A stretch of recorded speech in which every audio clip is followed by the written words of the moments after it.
1,000 peso day challenge dito sa Intramuros, Manila. Let's go! Hello mga apo! Saan nga ba aabot ang 1,000 pesos ng bailaki nyo dito sa Intramuros? Tara at samahan nyo kami si Ren. Una ay syempre pumunta muna tayo dito sa Manila Cathedral Church. Magdasal muna tayo mga apo para maging safe ang trip natin. Ang ganda dito, free pala ang entrance dito since church siya. Napaka-presko nga dito mga apo at napakalamig din sa loob ng church. Parang ding merong nag-field trip dito ngayon, napakaraming estudyante at mga bata mga meron apo. Pala ditong pwedeng sakyan mga apo itong Tranvia for 1,200 pesos lang per perfect hour. Na perfect to sa mga turista lalo na pagkasama mo ang pamilya mo. Kasama na din sa 1,200 pesos ang driver at ang gas ng Tranvia. Meron din pala ditong kalesa mga apo. Pwede rin kayo ditong sumakay for 1,000 pesos lang per hour. Napaka-cute naman ang mga pusong to, napakasarap ng tulog. Kung gusto niya naman mga apok ay meron ditong pwedeng rentahan na mga bike. Di ko na matandaan kung magkano yung mga apok pero ang alam ko nasa mga 50 to 75 pesos lang siya. Sinadjust ko nga sa laki nyo na maglakad muna kami for today's video. Dahil bukod sa challenge, ewan ko ba mas nafe-feel ko yung mga bagay-bagay pag naglalakad ako. Para sa akin lang yung mga apok. Ewan ko habang naglalakad nga kami mga apok ay iba talagang feeling. Ang gaan sa pakiramdam at parang bumalik kami sa nakaraan. Gusto ko ang sumigaw dito ng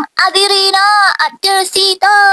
Next punta naman tayo dito sa Casa Manila Museum. Dito lang yan papasok sa Barbara's Heritage Restaurant. Diretso lang daw to mga apok dahil doon sa dulo doon daw matatagpuan ang Casa Manila Museum. May mga signs naman dito mga apok kaya hindi ka mawawala at pwede ka rin magtanong sa mga tao dito. Ang babait nga ng mga tao dito at very accommodating sila sa mga turista mga apok. Lang ulit tayo dito sa left side mga apok. Paglabas yung mga apok ay bubungad sa inyo agad ang napakagandang tanawin dito. Dito pa lang sa labas ay nakaka-excite na talaga mga apok. Kaya naman bumili kami agad ng ticket ng Lucky nyo for 75 pesos and dalawa kami kaya 300 pesos. Ito ang unang gastos natin for today's video. Kaya meron na lang tayong 850 pesos mga apok dito sa challenge natin. Dito pala sa entrance mga apok ay sasabihin sa'yo ang mga rules na bawal mag-video sa taas at bawal mag-picture ng may flash. So paano ba yan mga apok? Akyat muna kami ng Lucky nyo. And we're back! Oh, diba ang bilis ha? Ito pala yung view mga apok paglabas mo ng museum. Grabe ang daming makikita sa loob mga apok. Mas visit talaga to at kaya ko tong balik-balikan ng paulit. Mula sa paligid, sa mga gamit, sa mga amoy,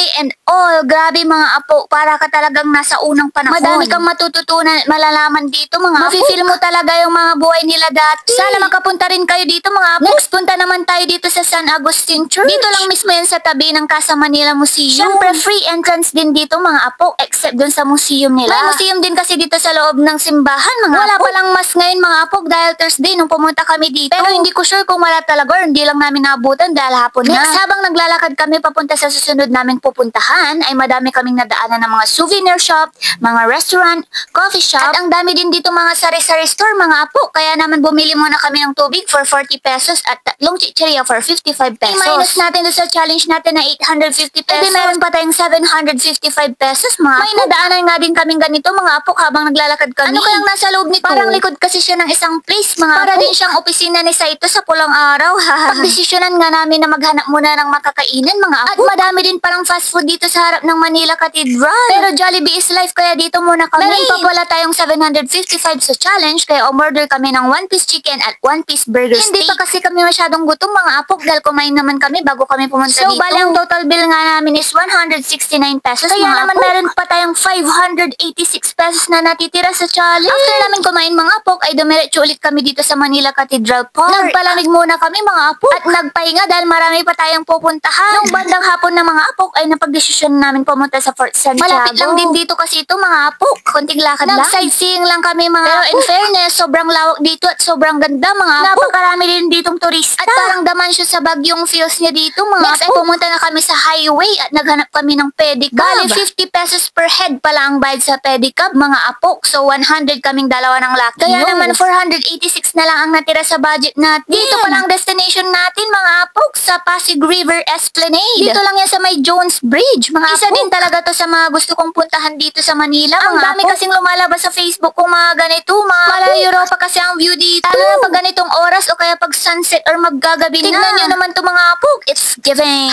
Para talaga akong nasa ibang bansa. Nag-open na rin pala ang silaw-silaw nila dito nung November 9 mga apok. Kaya naman meron na din silang Christmas tree. Tignan nyo naman mga apok. Very cute. Kung pagkain naman ang hanap nyo mga apok ay napakarami ditong pagpipilian. Wait, akyat muna tayo sa taas mga apok. Ito naman ang makikita mong view pagdating mo dito sa taas. Tulad ng nasa baba ay madami din kayong pwedeng gawin dito mga apok. Pwede kayong maglaro, kumain, at bumili ng mga souvenirs. Pwede ka rin naman mag-unwind lang dito mga apok dahil nakaka-relax talaga dito. Baba na pala tayo mga apok dahil parang may nakikita ako. Sabi ko na nga ba, tama yung nakita ko. May dumating na mga dito, tinatawag pa nga nilang bayo. Pero nahihiya ko eh. Libre lang palang magpa-picture sa kanila mga apo. Pwede ka lang magbigay ng tip sa kanilang tip box after mo magpa-picture kahit ilan yung gusto mo. Pinapapunta ko nga ang laki nyo pero ayaw niya rin mga apo. Shy type ang mga person, ang dami kasing tao. Sasakay na sana kami papunta sa terminal mga apo. Kaso bigla akong tinawag nitong grilled dried pusit. Napakabango nga kasi mga apo, amoy pa lang, ulam na. At yung sausawan, tignan nyo naman. Napapanood ko lang to online mga apo. Sa wakas ngayon, matitikman na natin. Wala kasing ganito sa amin mga buti apo. Na lang naamoy kita. 10 pesos per stick lang pala to mga apo. So bumili ako ng app for 40 pesos. So bali 446 na lang ang budget natin mga apo. Ang bilis lang din pala nito maluto. Kaya ito na, i-try na natin. This is the moment. Isawsaw na natin siya dito sa sibuyas na may kunting suka. Tignan nyo naman mga apo. Tingin pa lang napakasarap na. At di nga ako nagkamali mga apo. Sobrang sarap talaga. Craving satisfied ka talaga dito. Kaya lang ang anghang. Spicy pala to. Meron palang hindi spicy. Buti na lang may gulaman dito mga apo. 10 pesos per baso lang. Kaya bumili kami ng 2 peraso. Kaya 426 na lang ang budget natin mga apo. Madami-dami pa pero wag kayong mag-alala mga apo. Dahil may pupuntahan pa tayo. Sumakay na nga kami ng jeep mga apo. At dito kami bumaba sa may Binondo. Bali 26 pesos ang pamasahe sa jeep. Dalawa na kami mga apo. Kaya naman 400 pesos na lang natitira. Hindi na pala ako masyado nakabidyo sa Binondo mga dahil apo. Sarado na yung mga ibang shop. Dumaan na lang kami dito sa isang bilihan ng tinapay mga apo. Grabe ang dami ditong mabibili. Pero itong hopya lang binili ko at saka yung piano mga nasa 65 pesos to mga apo. Meron pa tayong 335 pesos. Next naman ay naglugaw at siomay kami mga bali 90 pesos yung dalawang lugaw with egg at 45 pesos yung siomay mga apo. Kaya naman may 200 pesos pa tayo. Bumili na lang din kami nitong chicharon mga apo. 3 for 100. At 1 liter na coke for 50 pesos. O diba apo, may 50 pesos pa. O diba pasok ang 1,000 pesos challenge. May mga mura rin palang bulaklak dito sa Dangwa mga apo. May 20 pesos, 60 pesos at 80 pesos. Sige sirin bay lapok.